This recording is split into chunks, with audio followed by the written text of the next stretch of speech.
کی ذات سے ہے، اس کو صفات ذاتیہ کہا جاتا ہے۔ جیسے رحمت یہ اللہ کی ذاتی صفت ہے، الملک ہونا، القدوس ہونا یہ اللہ تعالیٰ کی ذاتی صفت ہے، اور کچھ صفات اللہ تبارک و تعالیٰ کی فعلی صفات ہیں جن کو صفات فعلیہ کہا جاتا ہے۔ فعلی صفات کا مطلب یہ ہے کہ ان کا تعلق کسی فعل سے ہے، کسی کام سے ہے، یعنی اس کی دلالت اس پر ہوتی ہے کہ اللہ تعالیٰ یہ کرتے ہیں، اللہ تعالیٰ یہ کرتے ہیں، اس کو صفات فعلیہ کہا جاتا ہے۔ تو یہ تینوں جو صفات ہے، الخالق، البارئ اور المصور، یہ اللہ تعالیٰ کی فعلی صفات ہیں جس کا تعلق فعل سے ہے۔ فعل مطلب کام۔ تو اللہ تعالیٰ نے یہ تینوں کام، خلق بھی فرمایا اور برأ بھی کیا اور تصویر بھی بنائی، تینوں کام اللہ نے کیے۔ اور ایک اور اصولی بات بھی اس سے پہلے ہم سمجھ لیں کہ اللہ تعالیٰ کی جتنی صفات ہیں وہ سب صفات ازلی ہیں۔ ازلی ہونے کا مطلب یہ ہے کہ اس کی کوئی ابتدا نہیں، جب سے اللہ کی ذات ہے تب سے اللہ کی یہ ساری صفات بھی اس میں موجود ہے۔ اللہ تعالیٰ ابتدا سے پاک ہے۔ ہم میں سے ہر ایک کی ایک ڈیٹ آف برتھ ہوتی ہے، پیدائشی تاریخ ہوتی ہے، دنیا میں وجود میں آنے کا ایک دن ہوتا ہے۔ انسان ہو، جنات ہو، جو بھی مخلوق ہے، سورج ہو، چاند ہو، آسمان ہو، زمین ہو، وہ بھی ایک دن پیدا ہوئے، اس سے پہلے وہ نہیں تھے۔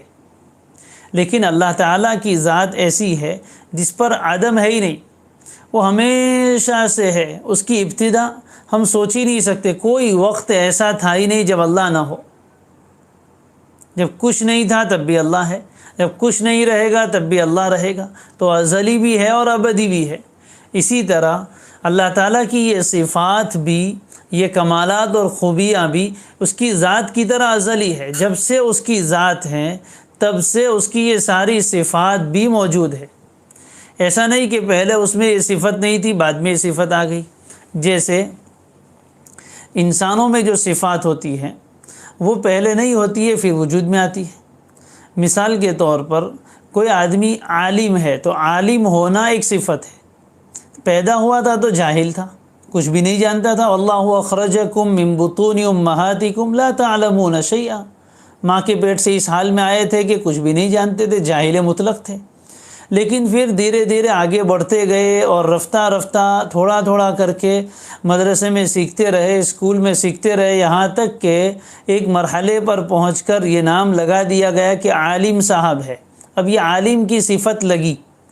مثال کے طور پر کسی آدمی کو 20 سال میں یہ صفت ملی، کسی کو 25 سال میں، کسی کو 15 سال میں۔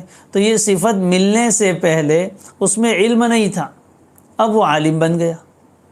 کوئی چلنے والا ہے تو بچہ پیدا ہوتے ہی چلتا نہیں ہے، 2 سال میں چلنے لگا، تو اب 2 سال سے پہلے اس میں چلنے کی صفت نہیں تھی، اب صفت آ گئی۔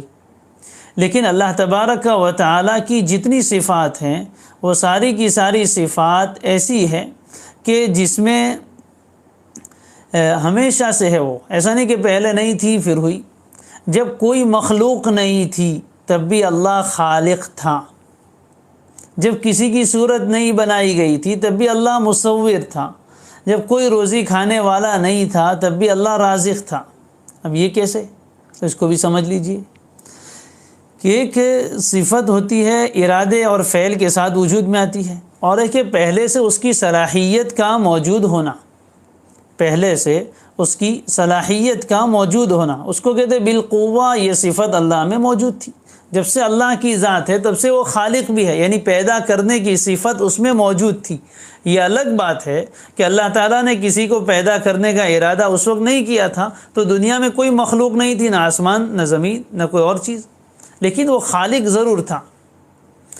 کسی روزی دینے کی صفت اس میں پہلے سے موجود ہے جب سے اللہ کی ذات ہے۔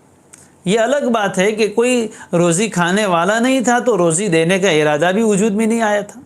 اس کو آسانی سے آپ یوں سمجھیے کہ ابھی بیان شروع کرنے سے پہلے بھی میں مدرس تھا، مدرس میں ہر وقت ہوں، لیکن ابھی بالفعل، یعنی ابھی تدریس کا کام جاری ہے، ابھی میں درس دے رہا ہوں تو ابھی میں مدرس ہوں۔ یہ بالفعل.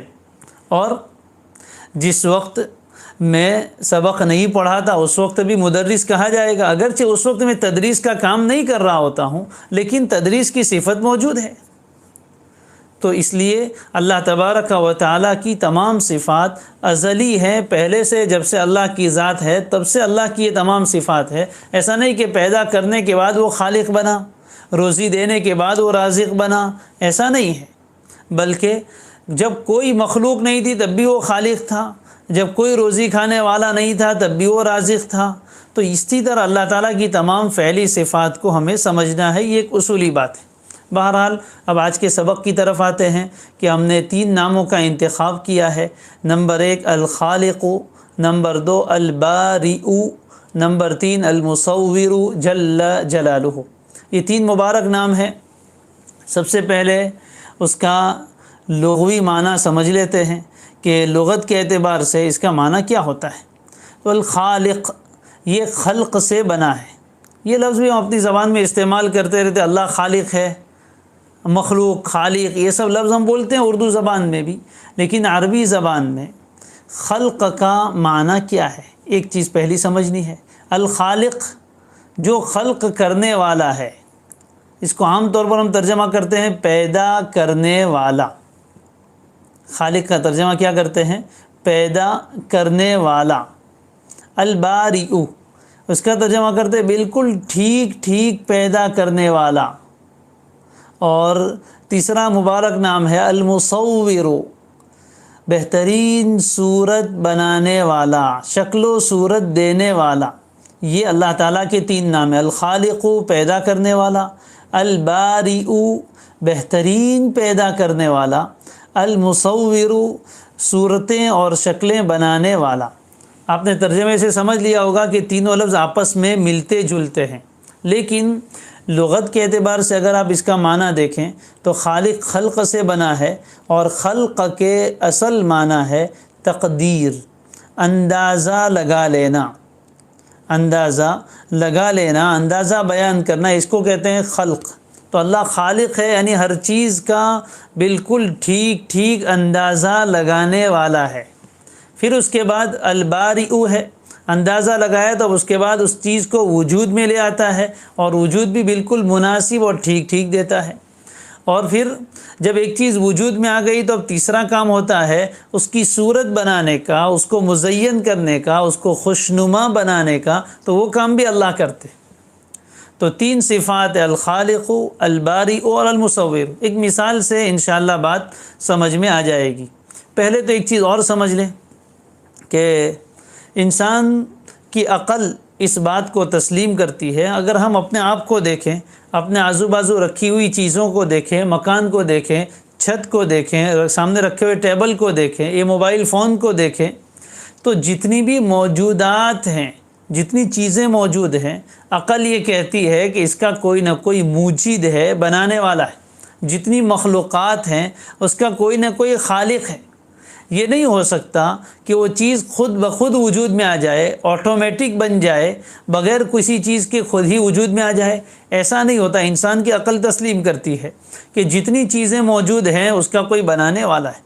تو جب ایک بچہ دنیا میں آنکھیں کھولتا ہے اور تھوڑا سا شعور اور سمجھ اس کو پیدا ہونے لگتی ہے، وہ اپنے آپ کو دیکھتا ہے، اپنے ماں باپ کو دیکھتا ہے، اپنے گھر بار کو دیکھتا ہے، کھانے پینے کی چیزوں کو دیکھتا ہے، آسمان کو دیکھتا ہے، زمین کو دیکھتا ہے، مختلف سورج چاند ستاروں کو دیکھتا ہے. تو سب سے پہلا جو سوال دل میں آتا ہے کہ یہ چیزیں جو بنی ہوئی ہے اس کو بنانے والا کون؟ ہو از کریٹر؟ بنانے والا کون ہے؟ خالق کون ہے؟ پیدا کرنے والا کون ہے؟ ظاہر ہے کہ ٹیبل اگر ہمارے سامنے ایک مخصوص شکل میں موجود ہے تو ہم سمجھتے ہیں کہ یہ ٹیبل ایسا ہی بنا ہوا پیدا نہیں، لکڑیوں سے اس کو بنایا گیا. تو بنانے والا کون ہے؟ تو ایک بڑا ہی ہوگا جس نے اس کو بنایا ہے. ایک گھر ہمارے سامنے مخصوص شکل میں موجود ہے تو پھر یہ گھر خود سے اس شکل میں موجود نہیں تھا، اس کو یہ شکل دینے والا کون؟ یہ سوال پہلے پیدا ہوتا ہے. تو یہ چیز تو انسان مانتا ہے کہ ہر مخلوق کے لیے خالق، ہر موجود کے لیے موجد کا ہونا ضروری ہے. تو اب کون ہے؟ تو اس کے لیے یہ تینوں نام ہے. اس کا جواب اللہ تبارک و تعالی نے دیا ہے کہ خالق صرف اللہ ہے. الباری صرف اللہ ہے، المصور صرف اللہ ہے۔ یہ سب سے بڑا سوال ہے اور اس کا یہ جواب ہے۔ یہ جواب قرآن دیتا ہے، انبیاء علیہم السلام دیتے، انسان کی فطرت یہ جواب دیتی۔ دیہات سے دیہات میں رہنے والا بھی اللہ تعالیٰ کے موجود ہونے پر اس چیز کی دلیل پیش کرتا ہے۔ البعرۃ تدل علی البعیر وآثار القدم تدل علی المسیر۔ اگر کوئی آدمی جنگل سے گزرے اور وہاں اونٹ کی بکری کی مینگنیاں پڑی ہوئی ہو تو یہ اس بات کی دلیل ہے کہ یہاں سے اونٹ یا بکری گزری ہے۔ نشانات قدم دیکھ کر انسان اس بات کو مانتا ہے کہ یہاں سے کوئی انسان گزرا ہے جس کے پیر کے نشان پڑے ہیں۔ فالسماء ذات ابراج والارض ذات افراج کیف لا تدل علی الصانع الحکیم۔ تو ایسا برجوں والا آسمان اور ایسی کشادہ زمین کیسے اس بات کی دلیل نہیں ہے کہ اس کا کوئی بنانے والا ہے، اس کا کوئی خالق ہے؟ تو اللہ تعالیٰ خالق بھی ہے، الباری بھی ہے اور المصور بھی ہے۔ اس کو ایک مثال سے سمجھتے ہیں، تینوں میں فرق بھی سمجھ میں آ جائے گا انشاءاللہ۔ تو خلق کے معنی تو ہوئے تقدیر کے، تقدیر یعنی اندازہ لگانا، ابھی انشاءاللہ اس کی اور وضاحت ہوگی۔ پھر جب اندازہ لگایا تو اب اس کے بعد دوسرا لفظ ہے باری، یہ عربی میں ملا کر پڑھیں گے تو الباری، اخیر میں حمزہ ہے، اور وہاں رک جائیں گے تو الباری بولیں گے، بولتے ہیں باری تعالی۔ اور تیسرا ہے المصور، صورت بنانا۔ باری کس سے بنا ہے؟ برا، برا کے معنی ہر عیب سے سالم ہونا، کسی چیز کو ٹھیک کر دینا۔ بولتے ہیں برأتو، میں بالکل ٹھیک ہو گیا، بھلا چنگا ہو گیا، بالکل صحت یاب ہو گیا، تو اس کو کہتے ہیں باری، ٹھیک بنانے والا، ٹھیک کرنے والا۔ اور المصور، تصویر بنانا، صورت بنانا، شکل بنانا، اس کو کہتے ہیں المصور۔ اب اس کو مثال سے سمجھتے، امام غزالی رحمہ اللہ نے مثال دی ہے اور اس سے بات سمجھانے کی کوشش کی ہے کہ کوئی بھی چیز جب وجود میں آتی ہے تو ایک دم سے وجود میں نہیں آ جاتی، بلکہ اس سے پہلے ایک پلاننگ ہوتی ہے جس کو عربی میں تقدیر کہتے ہیں۔ مثال لے لیتے ہیں کہ کسی آدمی کو گھر بنانا ہے، تو گھر بنانے سے پہلے ایسے ایک دم سے گھر وجود میں نہیں آ جاتا، گھر بنانے سے پہلے ایک پلاننگ ہوگی، ایک آرکیٹیکٹ ہوگا، انجینئر ہوگا جو نقشہ بنائے گا اور وہ ساری چیزیں سوچے گا کہ اتنا گھر بنانے کے لیے زمین کتنی چاہیے، اس میں مٹیریل کتنا چاہیے، لوہا کتنا چاہیے، سیمنٹ کتنی چاہیے، اینٹ کتنی چاہیے، فلاں فلاں چیزیں جو گھر بنانے کا مٹیریل ہوتا ہے وہ کتنا چاہیے گا۔ کسی آدمی کو ایک منزلے کا گھر بنانا ہو تو اتنے بڑے بڑی سلاخیں اور سلیے نہیں ڈالتا ہے جتنے وہ بڑا سا پل بنانے میں اور برج بنانے میں لگائے جاتے۔ اس کا ایک اندازہ ہے، ایک علم ہے، تو انسان نے اس کا علم حاصل کیا ہے تو وہ آرکیٹیکٹ بتائے گا کہ اتنی منزلہ عمارت بنانی ہے تو اتنے گہرے کھڈے کھودنے پڑیں گے، اتنا سٹیل ڈالنا پڑے گا، اتنا لوہا ڈالنا پڑے گا، اتنی سیمنٹ چاہیے اور اتنا فلاں فلاں چاہیے۔ تو ایک تقدیر ہوتی ہے، پہلے کاغذ پر ایک نقشہ بنتا ہے، پلاننگ، یہاں بیڈ روم ہوگا، یہاں ڈرائنگ روم ہوگا، یہاں کچن ہوگا، یہاں فلاں فلاں چیزیں ہوں گی، یہ سارا ایک نقشہ بنایا جاتا ہے۔ اب یہ تو ایک اندازہ ہو گیا اور اس میں ساری چیزیں آ گئی کہ کتنا کتنا مٹیریل لگے گا، کیا کیا چیزیں ہوں گی، بجٹ کتنا ہوگا، یہ ساری چیزوں کا اندازہ اس نے پہلے سے لگا لیا۔ یہ ہوئی خلق، تقدیر، پلاننگ۔ پھر اس کے بعد ایک اور آدمی آئے گا جس کو کانٹریکٹر کہتے ہیں، مزدوروں کو لے کر آتا ہے، کاغذ کے اوپر جو نقشہ بنایا گیا ہے اس کو اب ڈھانچہ بنانا، سٹرکچر کھڑا کرنا، ایک ڈھانچہ بنا دینا، یہ کام اس کا ہے۔ ابھی بھی عمارت مکمل نہیں ہوئی، ڈھانچہ بن گیا، سلیب آ گیا اور اس کے ڈھانچہ وجود میں آ گیا۔ اب تیسرا کام ہے اس کو اچھی شکل دینے کا، اس کو مزین کرنے کا، جس کو انٹیریئر ڈیزائنر کہتے ہیں۔ وہ آئے گا تیسرا آدمی، وہ اپنا دماغ لگائے گا اور اندر کی ڈیزائن کرے گا۔ اور جب یہ تینوں آدمی الگ الگ تھے، پہلا آرکیٹیکٹ تھا، دوسرا کانٹریکٹر تھا اور تیسرا انٹیریئر ڈیزائنر تھا، ان تینوں نے مل کر ایک عمارت تیار کر دی۔ اب یہ پوری عمارت وجود میں آ گئی اور اس کا مکمل وجود ہوا۔ یہ تینوں کو کہیں گے گھر بنانے والا آرکیٹیکٹ بھی ہے، گھر بنانے والا کانٹریکٹر بھی ہے اور گھر بنانے والا یہ انٹیریئر ڈیزائنر ہے۔ تینوں نے مل کر گھر بنایا ہے۔ یہاں تین الگ الگ افراد ہیں۔ اللہ تبارک و تعالی نے اپنی ہر مخلوق کو پیدا کرنے سے پہلے اس کا ایک اندازہ مقرر کیا، اس کی ایک پلاننگ کی۔ یہ علم ازلی ہے، اللہ تعالیٰ کے علم میں پہلے سے موجود تھا کہ انسان کو بنانا ہے تو مٹی سے، اور مٹی اکیلی نہیں، اس کے ساتھ پانی ہوگا، پھر پانی اکیلا نہیں، مٹی اور پانی کو ملا کر اس کو آگ پر تپایا جائے گا، اور پھر اس کے ذریعے سے کھنکھناتی مٹی بنے گی، پھر اس کے ذریعے سے اس کو شکل دی جائے گی، ہوا بھی اس میں داخل ہوگی۔ یہ کتنی مٹی چاہیے ایک انسان کو بنانے کے لیے؟ ذرا سی مٹی ہو تو اس سے بھی کام نہیں چلے گا، بہت زیادہ مٹی ہو تو پہاڑ نہیں بنانا ہے، کتنی چاہیے، اس کا مٹیریل کتنا ہوگا۔ اسی طرح ہر مخلوق کو بنانے سے پہلے اس کا ایک اندازہ مقرر کر دیا، اس کی ایک پلاننگ مقرر کر دی، یہ علم ازل میں اللہ تعالیٰ کے پاس موجود ہے۔ پھر اس کے بعد جب اللہ تبارک و تعالیٰ کا ارادہ ہوا انسان کو پیدا کرنے کا، پھر اس کے بعد دوسرا مرتبہ کتابت کا ہے کہ لوح محفوظ میں اللہ نے سب لکھوا بھی دیا۔ پھر اللہ تعالیٰ نے چاہا، یہ تیسرا درجہ ہے مشیت کا، اللہ تعالیٰ نے اب چاہا کہ اب اس کو پیدا کرنا ہے۔ پھر چوتھا درجہ ہے کہ اب وہ چیز وجود میں آئی، تو جب اس چیز کو وجود میں لانا ہے تو اللہ تعالیٰ پہلے اندازے کے اعتبار سے الخالق ہے، دوسرے اندازے کے اعتبار سے وہ الباری ہے کہ اس نے اب اس چیز کو وجود بخش دیا، اس کا اسٹرکچر کھڑا ہو گیا، اور پھر تیسرا درجہ ہے اس کو اچھی شکل و صورت بھی عطا فرما دی، اس کو اچھی شکل و صورت بھی، ہر چیز کے مناسب شکل و صورت عطا فرمائی ہے۔ تو یہ تینوں صفات اکیلے اللہ کی ہے، خالق بھی اللہ ہے، الباری بھی اللہ ہے، اور المصور بھی اللہ ہے، یہ تینوں اللہ کی صفات ہیں۔ اور یاد رکھیے قرآن مجید میں اللہ تبارک و تعالیٰ نے اپنی اس صفت کو جگہ جگہ کھول کھول کر تفصیل سے سینکڑوں آیتوں میں بیان فرمایا، اس لیے اس صفت کو سمجھنا بہت ضروری ہے۔ یہ حقیقت ہمیں یاد دلائی گئی کہ پوری کائنات کا تنے تنہا اکیلا خالق، باری اور المصور اللہ جل جلالہ ہے، کوئی اور اس صفت میں اس کا شریک نہیں، کوئی اور اس میں اس کے ساتھ مشارک نہیں، اکیلا اللہ خالق ہے، وہی سب چیزوں کو بنانے والا ہے، اس کے سوا کوئی کچھ بھی نہیں بنا سکتا، اس کے سوا کوئی کچھ بھی نہیں بنا سکتا، وہ اکیلا خالق ہے۔ اندازہ بھی اسی نے لگایا، پلاننگ بھی اسی کی، اور اس کو وجود بھی اسی نے دیا، اور تیسرے نمبر پر اس کی شکل و صورت بھی اسی نے بنائی۔ یہ تینوں چیزیں یاد رکھیے۔ اب سوال شاید آپ کے ذہن میں آ رہا ہوگا کہ دنیا میں تو اتنی ساری فیکٹریاں ہیں، اتنے سارے انجینئر ہیں، وہ تو دنیا بھر کی چیزیں بناتے جا رہے ہیں، پورا بازار اور پوری دنیا مصنوعات سے، پروڈکٹ سے بھری ہوئی ہے، لوگوں کی بنائی ہوئی بے شمار چیزیں ہیں، تو یہ انسان بھی تو بہت ساری چیزیں بناتے ہیں۔ تو میں تو یہ کہہ رہا ہوں کہ اللہ اکیلا خالق ہے، اور یہاں صورت حال یہ ہے کہ انسانوں کی بنائی ہوئی بے شمار چیزیں موجود ہیں، انسان بھی روزانہ نئی نئی چیزیں وجود میں لاتا ہی رہتا ہے، نئی نئی پروڈکٹ بازار میں رکھتا ہے، اور دنیا میں ہزاروں سینکڑوں چیزیں دنیا میں روزانہ وجود میں آتی ہے۔ تو پھر دونوں میں فرق کیا ہے؟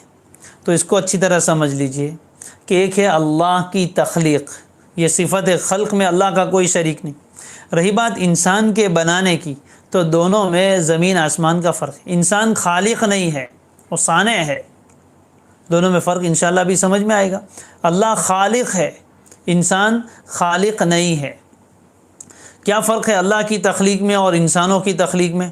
دونوں میں فرق بھی دیکھتے جائیے۔ سب سے بڑا فرق یہ ہے کہ اللہ عز و جل کسی معدوم شے سے موجود کو بناتا ہے، لا شے سے شے کو وجود میں لاتا ہے، یعنی کوئی چیز نہیں تھی، کچھ نہیں تھا، اس سے سب کچھ بنا دیا، اس کا نام ہے خلق۔ خلق کس کو کہتے ہیں؟ معدوم سے موجود کرنا، یعنی کسی چیز کا وجود نہ ہو اور اس کو موجود کر دینا، بغیر کسی چیز کے کوئی چیز بنا دینا، یہ ہے خلق، اور یہ اللہ کی صفت ہے، کوئی اور نہیں کر سکتا۔ آسمان کچھ نہیں تھا، اللہ نے بغیر کسی چیز کے آسمان کو بنا دیا۔ زمین نہیں تھی، اللہ نے بغیر کسی رو مٹیریل کے، بغیر کسی کچے مال کے زمین کو پیدا کر دیا، زمین کا مادہ بھی اسی نے بنایا۔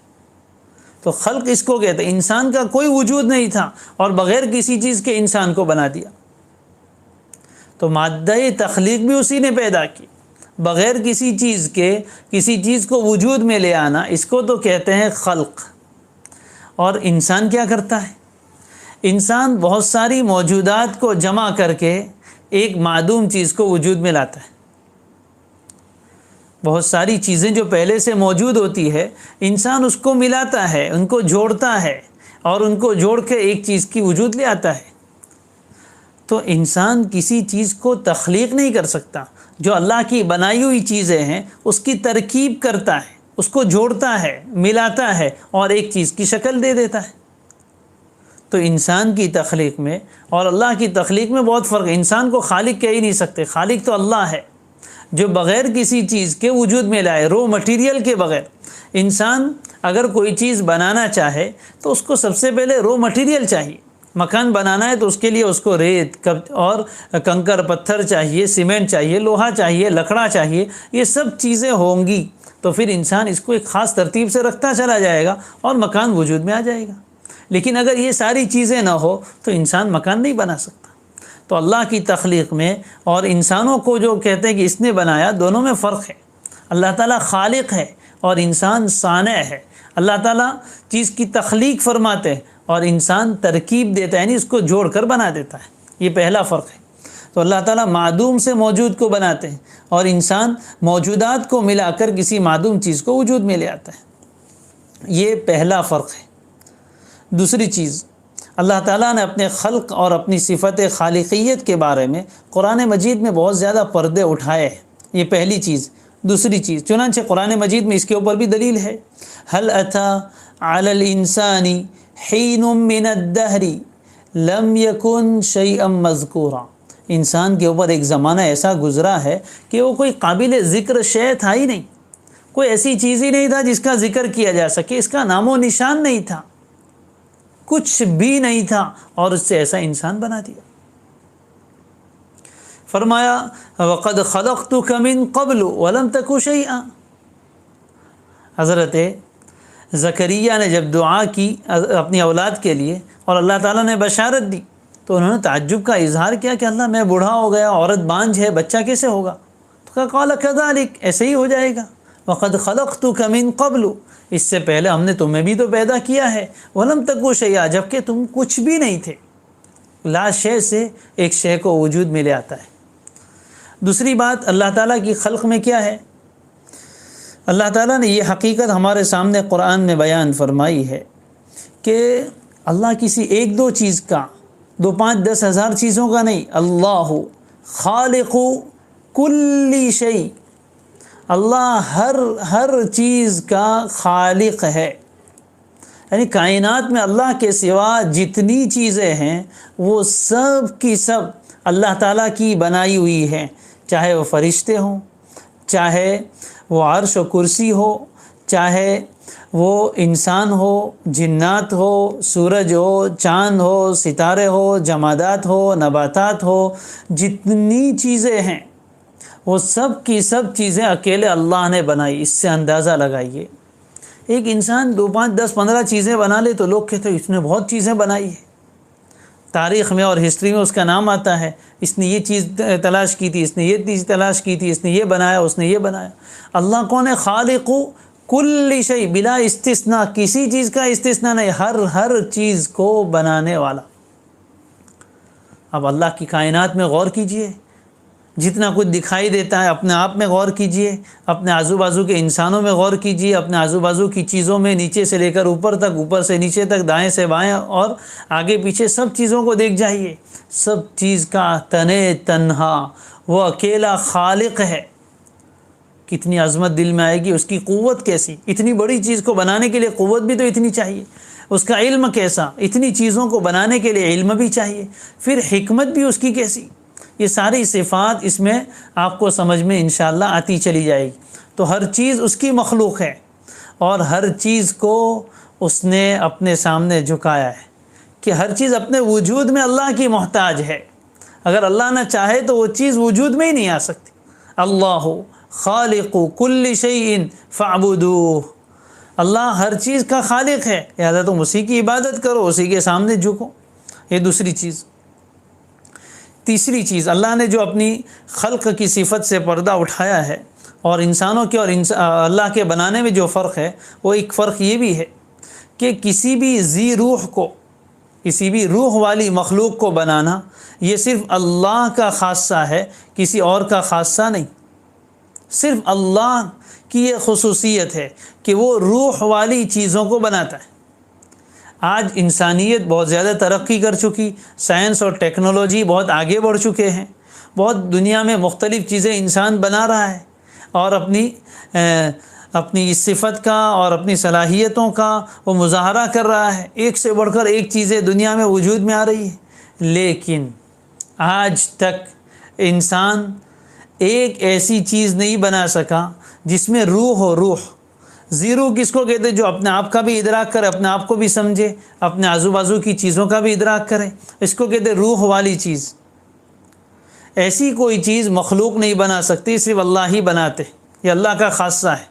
چنانچہ قرآن مجید میں فرمایا یا ایھا الناس ضرب مثل فاستمعوا له ان الذين تدعون من دون الله لن يخلقوا ذبابا ولو اجتمعوا له۔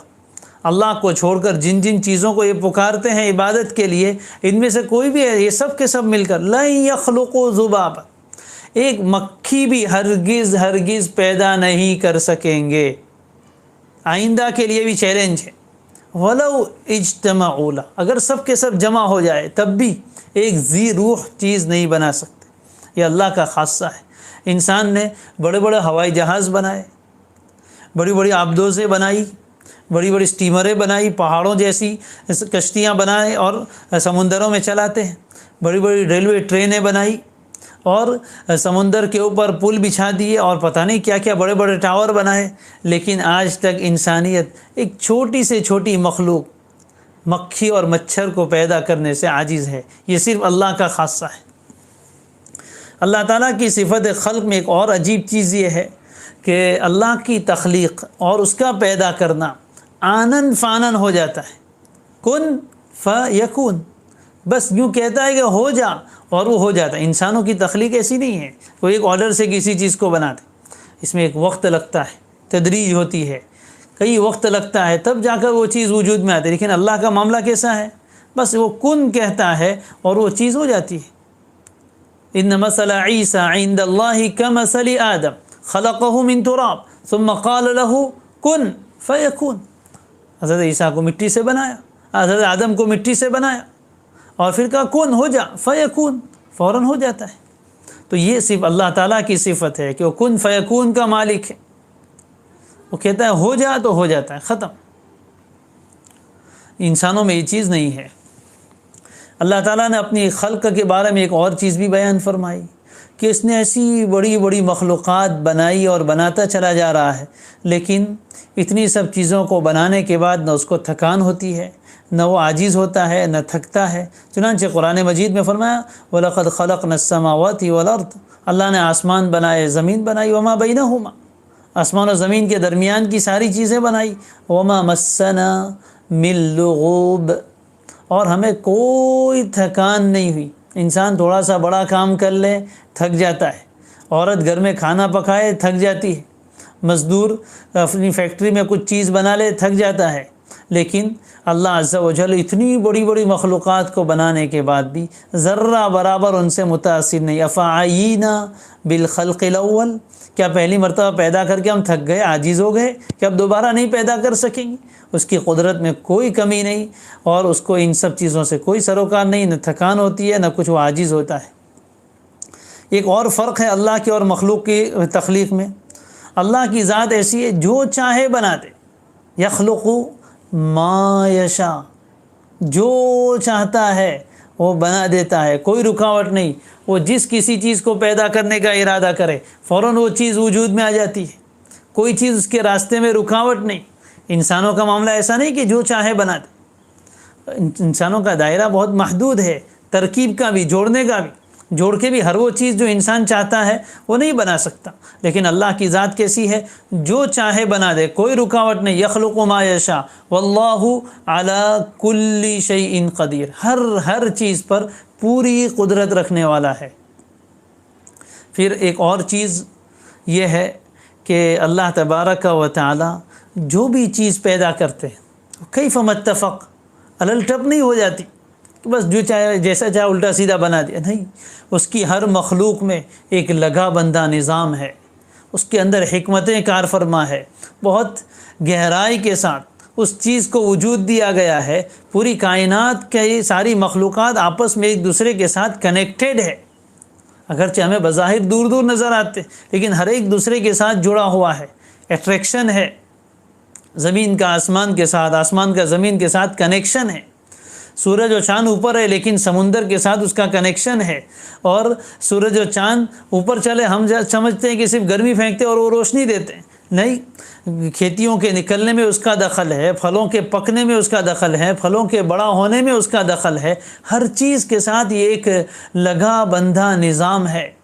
جو انسان سمجھ نہیں پاتا بہت سی مرتبہ۔ تو اللہ تعالیٰ کا نظام بہت لگا بندہ ہے، آپس میں ایک دوسرے کے ساتھ جڑا ہوا ہے، کیف متفق، انسانوں کی طرح ایک چیز بنا کے پھینک دی ایسا نہیں ہے، اگرچہ ہمیں بہت سی مرتبہ وہ چیزیں سمجھ میں نہیں آتی۔ بہرحال یہ کچھ چیزیں ہیں جس کا تعلق اللہ تعالیٰ کی تخلیق کی صفت کے ساتھ ہے، قرآن مجید میں اس کو جگہ جگہ کھول کر بیان کیا گیا ہے، اگر ان سب آیتوں کی تفصیل کی جائے تو رمضان اسی میں پورا ہو جائے۔ رہی بات اس نام کی، معرفت کی، ان تینوں چیزوں کو انسان جتنا سوچتا چلا جائے اتنا یہ صفات کھل کر سامنے آتی ہے، اللہ تبارک و تعالیٰ کی عظمت دل میں آتی ہے اور اس کا دھیان دل میں پیدا ہوتا ہے، اس کی محبت پیدا ہوتی ہے۔ اس کے لیے دنیا میں بہت سارے علوم ہیں، وہ حاصل کرنے چاہیے۔ اگر آپ انسان کی تخلیق میں غور کرنا چاہیں تو علم تشریح الابدان میں چلے جائیں، علم سائنس میں چلے جائیے، طب الابدان جس کو کہتے ہیں، کہ اس میں ایک ایک چیز اللہ نے کیسے بنائی ہے۔ اور آج کا دور سائنسی ترقی کا دور ہے، اس دور میں اللہ نے ہمیں پیدا کیا۔ پچھلے زمانے میں کتابوں میں کچھ معلومات تھی، آج تو ساری چیزوں کے ویڈیوز موجود ہیں۔ انسان کی آنکھ ہے تو آنکھ کے بارے میں آپ کو سینکڑوں ویڈیو بنائے ہوئے ملیں گے کہ کس طرح کام کرتی ہے اور آنکھ کو اللہ نے کیسے بنایا ہے، اس میں کیسا نظام بنایا ہے۔ زبان ہے تو اس میں کیا نظام ہے، ناک کا نظام کیا ہے، کان کا نظام، دماغ کا نظام، دل کا نظام اور انسان کے گردوں کا نظام، کیسا اللہ تعالیٰ نے نظام بنایا ہے۔ میڈیکل سائنس کو جتنا انسان پڑھتا چلا جائے اللہ تعالیٰ کے ان ناموں پر یقین اس کا بڑھتا چلا جانا چاہیے۔ لیکن بڑی افسوس کی بات ہے، بہت دکھ کی بات ہے کہ جو حضرات پوری زندگیاں اس میں لگا دیتے ہیں، بڑے بڑے ماہر ڈاکٹر ہے، سائنسدان ہے، جو انسان کے ایک ایک عضو پر پورا ریسرچ کرتے ہیں اور بہت لمبی ان کی سٹڈی ہوتی ہے، سالہ سال نکالتے ہیں، لیکن اللہ تعالیٰ کی توفیق و ہدایت نہیں ہوتی تو پھر بھی وہ خالق کو نہیں پہچان سکتے۔ لمبی چوڑی بحثیں کرتے ہیں، لمبی چوڑی کتابیں لکھتے ہیں، لیکن یہ بنانے والے تک ان کے دماغ کی رسائی نہیں ہوتی۔ اس لیے اللہ تبارک و تعالیٰ کا بہت بڑا فضل ہے، اس کا احسان ہے کہ اس نے ہمیں اپنی ذات پر ایمان عطا فرمایا ہے۔ تو اللہ تعالیٰ کی صفت میں غور کرنے کے لیے ان علوم کو بھی حاصل کیا جائے اور اس میں غور کیا جائے۔ جو پڑھنے والے ہیں، جو سائنس پڑھتے ہیں، جو ٹیکنالوجی پڑھتے ہیں اور جو اس طرح کے علوم پڑھتے ہیں اور جس میں علم الحیوانات ہوتا ہے، حیوانات کا علم ہوتا ہے، اور جس میں نباتات کا علم ہوتا ہے، اور جس میں جمادات کا علم ہوتا ہے، ہر چیز پر دنیا میں تخصص ہوتا ہے، اسپیشیلٹی ہوتی ہے، وہ پڑھنے والے اللہ تعالیٰ کی ان صفات کو سمجھے، اس کی معرفت حاصل کرے کہ کیسا انسان کا نظام ہے۔ ایک ایک چیز پر انسان بولتا چلا جائے تو کئی گھنٹے اس کے لیے ناکافی ہے، وہ بھی محدود علم ہے۔ تو ان کے ذریعے سے بھی اللہ کی معرفت حاصل ہوگی۔ تو اس طرح کے جو سائنسی علوم ہے، ٹیکنالوجی کے علوم ہے اور فزیولوجی کے علوم ہے، ان کے ذریعے سے اللہ تعالیٰ کی ان صفات کی خوب معرفت حاصل ہونی چاہیے، اور ان چیزوں کو اللہ موقع دے تو حاصل کرنا چاہیے اور اللہ تعالیٰ کی صفات میں غور کرنا چاہیے۔ اس اعتبار سے بہت سے وہ حضرات جن کے پاس ایمان نہیں ہے وہ بھی اس کی بڑی معلومات رکھتے ہیں اور بڑا نالج ہوتا ہے ان کے پاس، انسان کا جسم کیسے کام کرتا ہے۔ جو نیچرولوجسٹ ہوتے ہیں جن کے پاس نیچرل کا علم ہے، نیچرل کچھ نہیں ہے، اللہ تعالیٰ کا ایک بنایا ہوا نظام ہے جس سے انسان پورا اس کا جسم چلتا ہے، کیسا لگا بندہ نظام۔ اور یہ کائنات کے جو الگ الگ اعضاء ہمیں نظر آتے ہیں، الگ الگ مخلوقات نظر آتی ہیں، وہ حقیقت میں ایسے ہی جیسے ایک جسم کے مختلف اعضاء، ہر ایک دوسرے کے ساتھ مربوط ہے، کیسا نظام ہے اس کو غور کرنا چاہیے۔ تو اس سے اللہ تعالیٰ کی ان تینوں صفات کا علم ہوتا ہے، وہ کیسا ٹھیک بنانے والا ہے، ہر چیز کو اس نے مناسب جگہ رکھ۔ انسان اپنے آپ کو ہی دیکھ لے، اس کا ہر عضو جہاں فٹ ہے اس کے علاوہ کوئی اور جگہ اس کے لیے مناسب ہو ہی نہیں سکتی۔ اس نے آنکھیں اوپر بنائی ہے تو یہی جگہ اس کے لیے مناسب ہے۔ اب جسم میں کسی اور جگہ آنکھ کو فٹ کر کے دیکھو، دکھنے کے اعتبار سے بھی عجیب اور اپنے کام کے اعتبار سے بھی وہ عجیب لگے گا۔ دماغ اوپر رکھا ہے تو یہ اللہ تعالیٰ کا نظام ہے، اس کو نیچے رکھتے ہیں، پیر میں عقل نہیں رکھی جاتی، عقل دماغ میں ہی رکھی جاتی ہے اور دماغ کو سر میں ہی رکھا جاتا ہے، زبان جہاں رکھنی تھی وہیں رکھی ہے، ہاتھ پیر جہاں رکھنے تھے وہیں، ہر چیز متناسب الاعضاء، ہر اعضاء کا ایک جوڑ، آنکھیں 2 رکھی تو اس میں اللہ کی حکمت ہے، ناک ایک ہی رکھی ہے، کان 2 رکھے ہیں، ہاتھ 2 رکھے ہیں، پیر 2 رکھے ہیں، جو اعضاء ایک رکھے اس میں بھی اس کی حکمت ہے، جو 2 رکھے ہیں اس میں بھی اس کی حکمت ہے۔ ایک ایک چیز میں آپ دیکھتے چلے جائیے، درختوں کے پتوں کو دیکھیے، اس میں پھیلی ہوئی باریک رگوں کو دیکھیے، اس کی نیچے پھیلی ہوئی اس کی جڑوں کو دیکھیے، کہاں سے پانی پہنچتا ہے اور کیسے اوپر تک پہنچتا ہے، یہ کیسا اللہ کا نظام ہے، کیسے پھل آتے ہیں، کیسے پھول ہوتے ہیں، اور کس طرح اللہ تعالیٰ نے کسی مخلوق کو چھوٹا بنایا، کسی کو بڑا بنایا، جس کو چھوٹا بنایا اس کو چھوٹا ہی بنانا چاہیے تھا، جس کو بڑا بنایا اس کو بڑا ہی بنانا چاہیے تھا۔ المصور کی کاریگری دیکھیے کیسے اس نے تصویر بنائی، هو الذی یصورکم فی الارحام کیف یشاء۔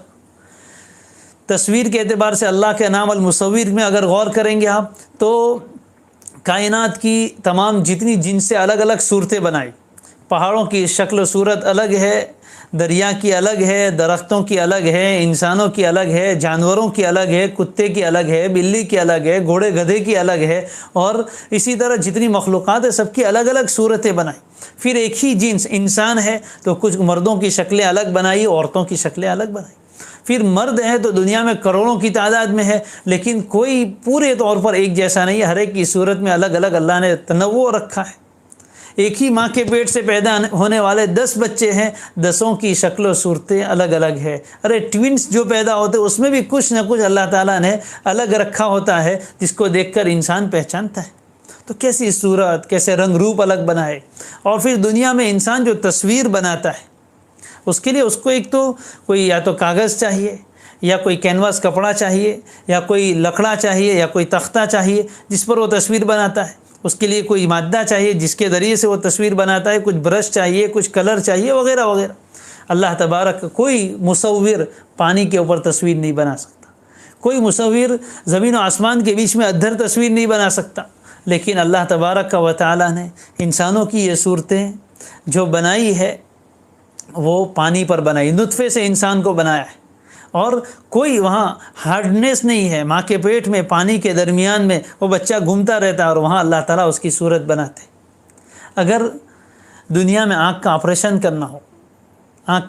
کرنا ہو تو بالکل ہلنے سے منع کیا جاتا ہے، اس کے لیے ایسا انتظام کیا جاتا ہے ذرہ برابر بھی اس میں حرکت نہ ہو، اگر ذرہ برابر حرکت ہو آپریشن فیل ہو جاتا۔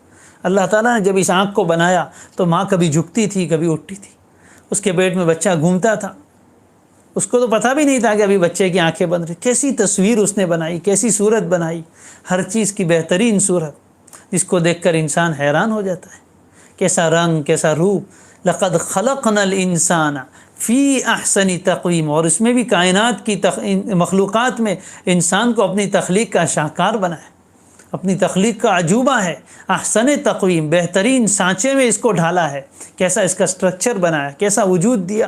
ایک ایک چیز میں انسان غور کرے تو حیران ہو جاتا ہے۔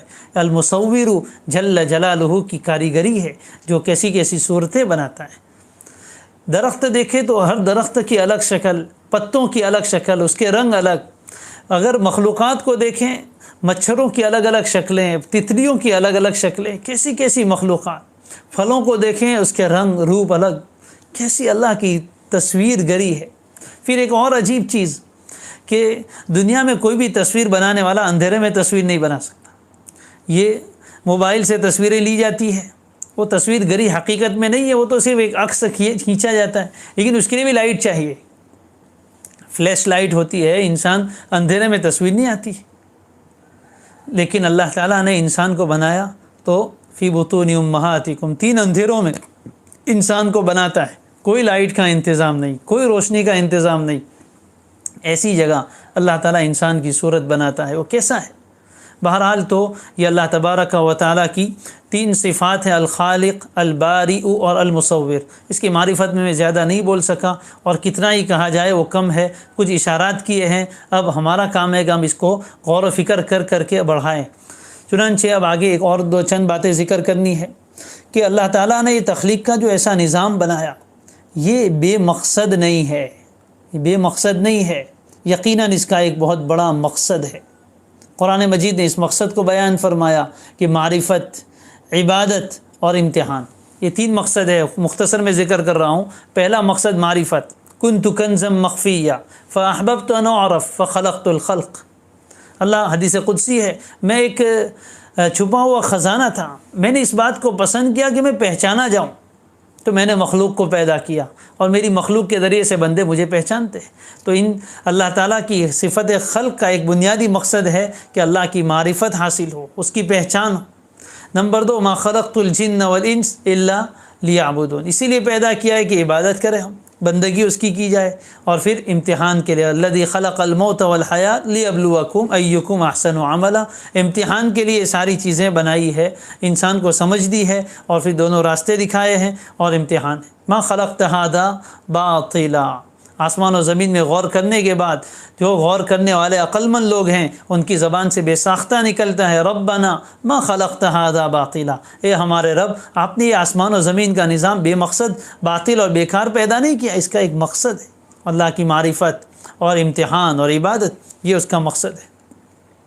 پھر اس صفت سے ایک بات ہمیں یہ بھی سمجھنی ہے کہ جب یہ بات ہمیں معلوم ہو گئی، اس پر ایمان و یقین ہو گیا کہ خالق وہ اکیلا ہے، کوئی اس کے سوا خالق نہیں، تو پھر معبود بھی وہ اکیلا ہی ہوگا۔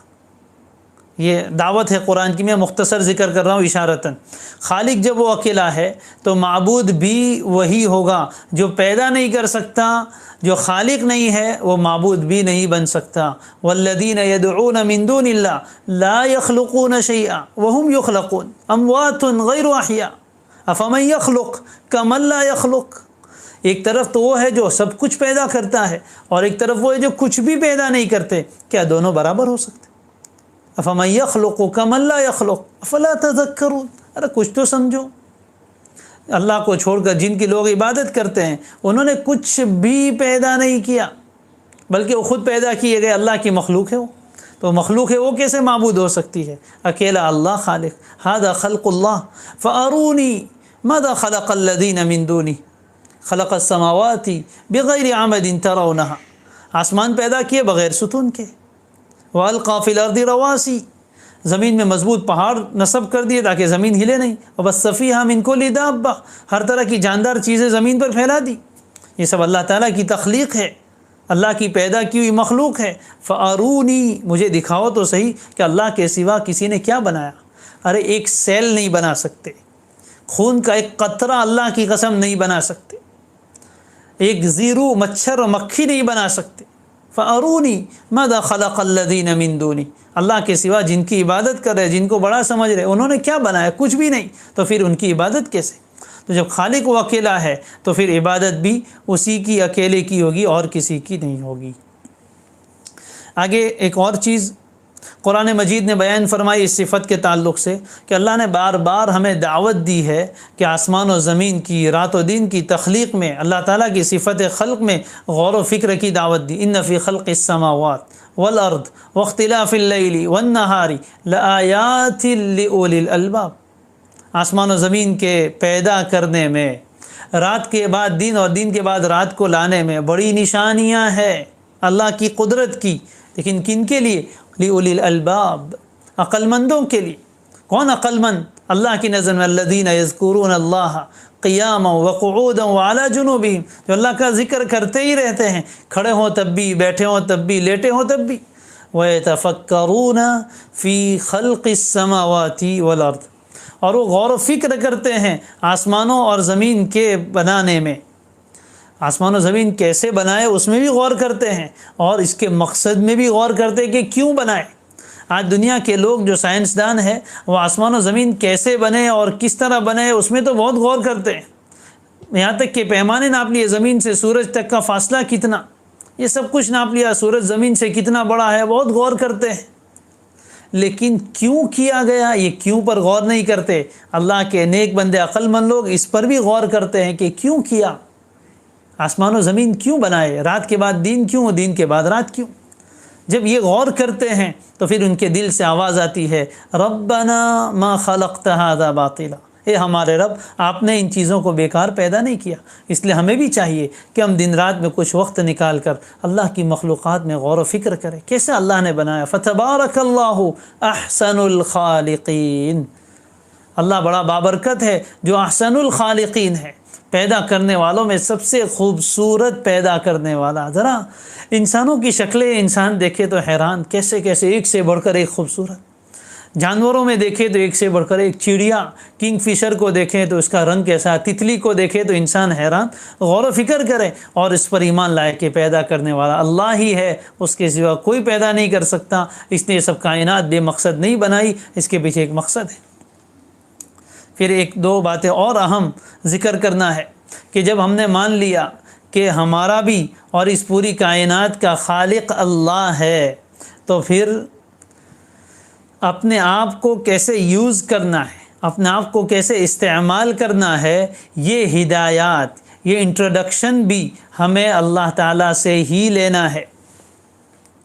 بات بڑی اہم ہے، غور سے سنیے گا کہ جب اس بات کو ایک بار ایمان لے آئے کہ خالق اللہ ہے، ہر چیز کا پیدا کرنے والا اللہ ہے، تو اس چیز کو کیسے استعمال کرنا ہے، اس چیز سے کیسے فائدہ اٹھانا ہے، یہ بات بھی اللہ ہی سے معلوم کرنی ہے، اسی کی ہدایت پر چلنا ہے، اسی کے بتائے ہوئے طریقے پر اپنے آپ کو، اپنے وجود کو، اپنے ایک ایک عضو کو استعمال کرنا ہے، اور اس پوری کائنات کو اللہ کی ہدایات کے مطابق چلانا ہے، تو ہی یہ چیزیں صحیح کام کرے گی، ورنہ فساد پیدا ہونے والا ہے۔ مثال سے بات سمجھ میں آتی ہے؟ دنیا میں ہم قیمتی چیزیں خریدتے رہتے ہیں، آئے دن بازار میں نئی نئی مشینریاں آتی ہیں، نئی ڈیوائس آتے ہیں، کوئی اعلیٰ سے اعلیٰ فون لاتا ہے، کوئی اعلیٰ سے اعلیٰ کمپیوٹر لاتا ہے، کوئی اعلیٰ سے اعلیٰ مشین لاتا ہے، چھوٹی سے لے کر بڑی تک کی مشینیں۔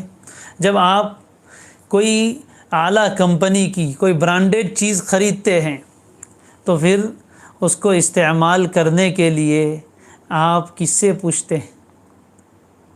آپ اس کے ساتھ جو یوزر گائیڈ ہوتا ہے اس کو استعمال کرتے ہیں کہ کمپنی نے، یہ بنانے والی، آئی فون آپ لے آئے تو ایپل کمپنی نے اس کو چلانے کے لیے کیا طریقہ بتایا ہے، اس کا یوزر گائیڈ دیکھو۔ سیمسنگ کا فون لائے تو سیمسنگ کمپنی نے اس کو چلانے کے لیے کیا طریقہ بتایا ہے، اس کے مطابق اس فون کو یوز کریں گے۔ اسی طرح یہ چھوٹی مثال ہے، آپ بڑی کوئی مشین لے آئے، بڑی فیکٹریوں میں جو بڑی مشینیں لگتی ہیں، تو اس کو چلانے کے لیے آپ کون سا انجینئر بلائیں گے؟ اسی کمپنی کا انجینئر بلائیں گے جس نے وہاں ٹریننگ لی ہے، اس لیے کہ بنایا اس نے ہے۔ تو جس نے بنایا وہی جانتا ہے کہ یہ چیز کیسے چلے گی، جس نے بنایا وہی جانتا ہے کہ یہ چیز کیسے چلے گی۔ الا یعلم من خلق، جس نے پیدا کیا ہے کیا اس کو معلوم نہیں ہوگا؟ وہی جانتا ہے کہ یہ چیز کیسے چلے گی۔ اس لیے بہت اہم بات ہے کہ جب اللہ نے ہمیں بنایا ہے تو ہمیں اپنے آپ کو کیسے چلانا ہے، اپنے جسم کو، اپنے ایک ایک صلاحیت کو کیسے استعمال کرنا ہے، یہ ہدایات ہمیں اللہ سے لینی ہوگی، کسی اور سے نہیں۔ ایپل والا کسی دوسری کمپنی کے یوزر گائیڈ کو استعمال نہیں کرتا، اس لیے کہ اس کو معلوم ہے کہ یہی کمپنی والے صحیح بتا سکتے۔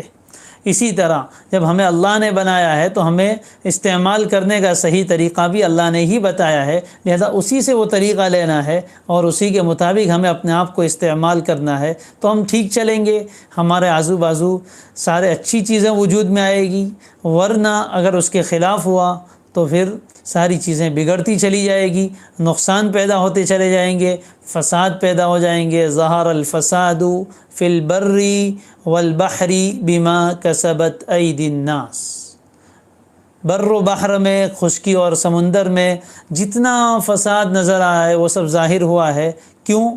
بما کسبت ایدی الناس، انسان نے اپنے آپ کو مس یوز کیا ہے، اپنی صلاحیتوں کا غلط استعمال کیا ہے، جس سے یہ ساری تباہیاں وجود میں آئی ہے، سارے فساد اور بگاڑ وجود میں آئے ہیں۔ اگر کائنات میں صلاح چاہیے، بہتری چاہیے، کاموں کو بنانا ہے، تو پھر ہمیں اسی طریقے پر چلنا ہوگا جس طریقے پر اللہ نے ہمیں چلنے کا حکم دیا ہے۔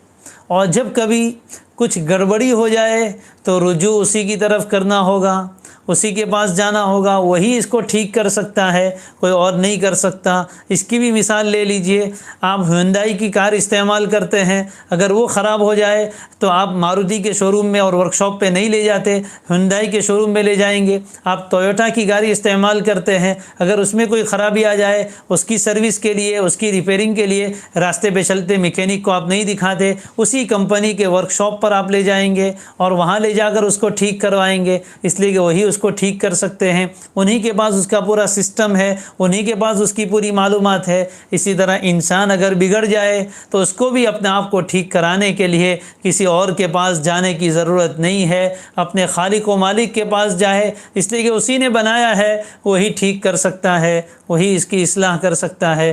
دنیاوی چیزوں میں ہم ان چیزوں کو خوب استعمال کرتے ہیں، اپنے بارے میں ہم نہیں سوچتے۔ اور میں نے صرف تخلیق کا جو تذکرہ کیا تھا وہ جسم کی بات ہوئی، روح کی بات رہ گئی۔ جسم اس نے بنایا ہے، اس میں تو ہماری کچھ عقل چلتی ہے، یعنی آگے ہم غور کر کے معلوم کر سکتے ہیں۔ اللہ نے ایک پراسرار مخلوق بنائی ہے، روح بنائی ہے، روحوں کو بھی الگ الگ شکلیں دی ہیں، اس کو بھی الگ الگ صلاحیتیں دی ہے، اور اس کو بھی عجیب طریقے سے بنایا ہے جس کے بارے میں بہت تھوڑا علم دیا گیا ہے۔ وَيَسْأَلُونَكَ عَنِ الرُّوحِ قُلِ الرُّوحُ مِنْ أَمْرِ رَبِّي وَمَا أُوتِيتُم مِّنَ الْعِلْمِ إِلَّا قلیلا، بہت تھوڑا سا علم دیا گیا ہے۔ انسان اللہ تعالیٰ کی ان مخلوقات پر غور کرتا چلا جائے، اللہ کی معرفت میں اضافہ ہوگا، کوئی چیز اس کی حکمت سے باہر نہیں۔ ایک آخری واقعہ ذکر کر کے آج کے سبق کو ختم کرتے ہیں۔ واقعہ شاید آپ نے بھی سنا ہوگا کہ اللہ تعالیٰ نے کیسی چیزوں کو مناسب بنایا ہے اور ہر چیز کو اپنی جگہ بالکل ٹھیک بنایا ہے، کسی چیز کو اپنی جگہ سے الگ نہیں رکھا ہے۔ چنانچہ واقعہ ہم نے بچپن میں اسکول میں پڑھا تھا کہ ایک بڑے میاں تھے، سفر میں جا رہے تھے اور جاتے جاتے ایسی ہی گرمی کا موسم تھا، ان کو بہت گرمی لگ رہی تھی، آرام کرنے کے لیے ایک درخت کے نیچے لیٹ گئے، جہاں سایہ تھا، سایہ دار درخت تھا۔ بیٹھے بیٹھے ان کی نظر اوپر ایک لٹکتے ہوئے آم پر پڑی، آم کا موسم بھی آ رہا ہے، آم پر پڑی، اور ان کے دل میں ایک خیال آیا، اللہ تبارک و تعالیٰ کی صفت خلق پر ایک اعتراض پیدا ہوا کہ کیسا عجیب کام ہوا، اتنے چھوٹے چھوٹے آم ہے جس کو اتنے بڑے اور اونچے درخت پر لگایا، اتنے مضبوط تنے والے درخت پر لگایا، اور اتنے بڑے بڑے تربوز ہیں جس کو زمین پہ لگا دیا۔ یہ ایسا نہیں ہونا چاہیے تھا، نعوذ باللہ، تربوز کو اوپر لگانا چاہیے تھا، آم کو نیچے لگانا چاہیے تھا۔ یوں کہیے کہ بیر کو نیچے لگا لیتے اور آم اور تربوز کو اوپر لگا لیتے۔ یہ ان کے دل میں خیال کا آنا تھا کہ اچانک اوپر سے ایک آم ٹپکا، آم گرا، سیدھا ان کی ناک پر لگا، ناک زخمی ہوئی، خون نکلا، ناک تو ٹوٹی لیکن دماغ ٹھیک ہو گیا۔ سمجھ گئے اللہ تعالیٰ نے یہ سمجھانا چاہا، پتہ نہیں فرض حکایت ہے یا حقیقی ہے، لیکن بات سمجھ میں آتی ہے کہ جب آم اوپر سے گرا، اتنا چھوٹا ہے، ناک ٹوٹ سکتا ہے، اگر اس کی جگہ تربوز لگائے جاتے، وہ اوپر سے گرتے تو انسان کا کچومبر ہو جاتا اور انسان کا ناک ٹوٹ ہی جاتا، اس کی موت واقع ہو سکتی تھی۔ اللہ تبارک و تعالیٰ کی صفت خلق میں کوئی کمی نہیں، ہر نقص سے وہ سالم ہے، ہر عیب سے سالم ہے۔ لہذا بہت سی مرتبہ انسان کو کسی مخلوق کو دیکھ کر یہ چیز دل میں آتی ہے کہ اس کو کیوں بنایا ہوگا، یہ ابلیس کو کیوں بنایا، یہ سور کو کیوں بنایا، یہ فلاں فلاں کافر کو کیوں بنایا، ان مشرکوں کو کیوں پیدا کیا، یہ سانپ اور اژدہے کیوں بنائے، یہ درندے کیوں بنائے، اس میں کیا فائدہ نظر آتا ہے۔ ہمیں اگر سمجھ میں نہ آئے تو اپنی عقل کی کوتاہی سمجھے، اس کا قصور سمجھے۔ کائنات میں کوئی چیز بے فائدہ نہیں ہے، کوئی چیز اللہ تعالیٰ کی حکمت کے خلاف نہیں ہے، ہر چیز میں اس کی حکمت ہے، ہر چیز کو پیدا کرنا ہے۔ سمجھ میں نہ آئے پڑھیں سبحان اللہ، اللہ کی ذات عیب سے پاک ہے۔ ہمیں اس صور میں عیب نظر آتا ہے لیکن یہ عیب اس کے پیدا کرنے والے کا نہیں بلکہ اس کی مخلوق کا ہے۔ الشر الخیر کلہ بیدیک والشر لیس الیک، خیر ساری اس کے قبضے میں ہے، شر اور برائی اس کی طرف منسوب نہیں۔ اگر کوئی برائی کائنات میں نظر آتی ہے، اس کی مخلوق میں نظر آتی ہے تو اس مخلوق کی برائی ہے، اللہ کی، اس کے پیدا کرنے والے کی برائی نہیں ہے۔ اس لیے کہ بعض چیزیں بظاہر نقصان دینے والی ہوتی ہیں لیکن اس کے پیچھے ایک بہت ہی بڑی حکمت اور بہت بڑا فائدہ چھپا ہوا ہوتا ہے۔ ابلیس کو ہم لے لیتے ہیں مثال کے طور پر انسان سوچے کہ اس کو کیوں پیدا کیا، اگر یہ نہ ہوتا تو کائنات میں کوئی گناہ وجود میں ہی نہ آتا۔ اللہ تعالیٰ نے ابلیس کو بنایا، اپنی حکمت بالغہ سے بنایا ہے، اس کو قدرت بھی اللہ نے دی ہے، وسوسہ ڈالنے کی طاقت بھی اس کو اللہ نے دی ہے، لیکن اس میں اللہ کی حکمت ہے۔ اگرچہ ہمیں یہ شر نظر آتا ہے، لیکن اسی شر میں خیر چھپا ہوا ہے کہ اگر یہ ابلیس نہ ہوتا تو امتحان کہاں ہوتے، پھر اگر یہ ابلیس نہ ہوتا تو انسانوں کے راستے میں یعنی نیکی کے راستے میں رکاوٹیں نہ ہوتی، پھر نیکی کرنے میں کیا کمال ہوتا۔ ابلیس ہے، وہ رکاوٹیں ڈالتا ہے، پھر بھی انسان اس کی رکاوٹوں کو ہٹا کر اللہ کے راستے میں آگے بڑھتا ہے۔ اللہ کو یہ جذبہ پسند ہے، یہ اللہ دیکھنا چاہتے ہیں۔ تو ابلیس نہ ہوتا تو یہ چیزیں نہ ہوتی۔ اسی طرح ہر مخلوق میں ایک چھوٹی سی مثال یاد رکھیں، انشاءاللہ آپ کو آئندہ اعتراض نہیں ہوگا۔ ایک چھری بنانے والی فیکٹری اور کمپنی ہے جو چھری بناتی ہے، بازار میں رکھتی ہے، بازار میں اعلیٰ قیمتوں پر چھریاں بیچی جاتی ہے۔ ایک انسان اس چھری کو لاتا ہے، اس کے ذریعے سے سبزی کاٹتا ہے، گوشت کاٹتا ہے، دوسرا انسان کسی کا گلا کاٹتا ہے۔ چھری بنانے میں کوئی عیب نہیں ہے، چھری بیچنے میں کوئی عیب نہیں ہے، عیب اس استعمال کرنے والے میں ہے کہ اس نے چھری کا غلط استعمال کیا۔ اسی طرح پیدا کرنے میں کوئی عیب نہیں ہے، مخلوق میں عیوب پیدا ہو جاتے ہیں، اس میں کمیاں آتی ہے۔ اللہ تعالیٰ کی ذات ہر عیب سے پاک ہے۔ سبحان الملک القدوس، سبحان خالق النور، سبحان خالق السماوات والارض۔ اللہ کی تسبیح بیان کرتے رہیں، اس کی پاکی بیان کرتے رہیں کہ وہ ہر عیب سے پاک ہے۔ اس لیے کائنات میں جب کبھی کوئی ایسی مخلوق نظر آئے جس میں ضرر ہی ضرر ہے تو انسان کو پڑھنا چاہیے سبحان اللہ۔ اللہ کی ذات عیب سے پاک ہے، عیب اس کی ذات میں ہے۔ اور جب کوئی اچھی چیز نظر آئے تو پڑھنا چاہیے الحمدللہ، یہ کمال اس کا ذاتی نہیں، کمال اس کے پیدا کرنے والے کا ہے۔ آپ اگر اس قلم کی تعریف کرتے ہیں تو یہ قلم کی تعریف نہیں ہے، حقیقت میں قلم کے بنانے والے کی تعریف ہے جس نے اس کو اتنا اچھا بنایا ہے۔ آپ اس فون کی تعریف کرتے ہیں تو حقیقت میں فون کی تعریف نہیں ہے، فون بنانے والے، اس کو ڈیزائن کرنے والے اور اس کے اندر کی چیزیں بنانے والے انجینئر کی تعریف ہے۔ اور انجینئر کی تعریف حقیقت میں اس انجینئر کے پیدا کرنے والے کی تعریف ہے جس نے اس کو یہ دماغ دیا، جس نے اس کے دل و دماغ میں یہ سوچ پیدا کی، جس نے اس کا رو مٹیریل بنایا۔ تعریف اس اللہ کی جس نے زمین بنائی، جس نے آسمان بنایا۔ سبحان اللہ و بحمدہ، سبحانک اللہم و بحمدک، نشہد ان لا الہ الا انت ونستغفرک ونتوب الیک۔